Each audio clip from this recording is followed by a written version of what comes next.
After today, there are just 10 working days left in the 69th legislative session, and property tax relief remains one of the biggest open questions. As lawmakers approach the end, we're getting a clearer picture of what a final plan might look like.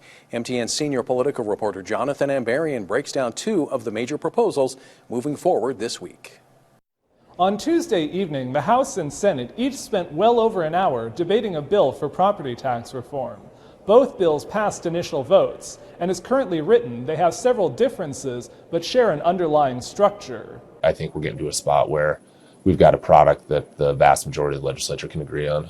The House voted 80-20 Tuesday evening to advance Senate Bill 524, which House Majority Leader Steve Fitzpatrick called the flagship bill. Meanwhile, the Senate narrowly endorsed House Bill 231 on a 26-24 vote, after initially voting it down last week. We're approaching this from both chambers, and at this point it's a little hard to predict what the final outcome is going to be. Both bills now introduce homestead tax rates that would give a tax advantage to Montanans' primary residences, long-term rentals, and small commercial properties. And both have a one-time rebate of up to $400 for this year. But there are differences. SB 542 would institute a different rate system for the first year because it might be too late to get homestead rates in place this year. It can be difficult to analyze exactly how a property tax bill would affect an individual property owner. Each type of property has a tax rate. That rate multiplied by the property's assessed value is the taxable value, and the taxable value multiplied by the mill rate gives the annual tax. If a bill reduces the tax rate, local governments might adjust their mills to keep their revenue steady. So cutting the residential rate in half doesn't necessarily translate to a 50% cut in taxes. Fitzpatrick said a Department of Revenue model estimated the homestead rates could lead to around a 30% tax reduction for an average Montanan's primary home. But they would shift some of the tax burden to other types of property. Groups led by the Montana Chamber of Commerce sent a letter to lawmakers expressing concern about how SB 542 would affect businesses, farms, and ranches. But supporters of these bills say some of those taxpayers saw their property taxes fall in recent years.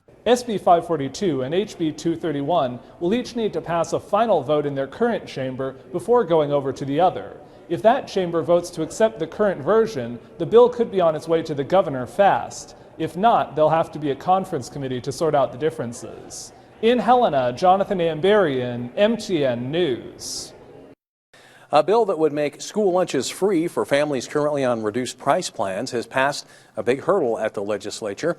House Bill 551, sponsored by Democratic Representative Melissa Romano of Helena, would set aside $600,000 in the state budget yearly. The funds would be used to cover the co-payment price of families that qualify for reduced price school meals under federal guidelines.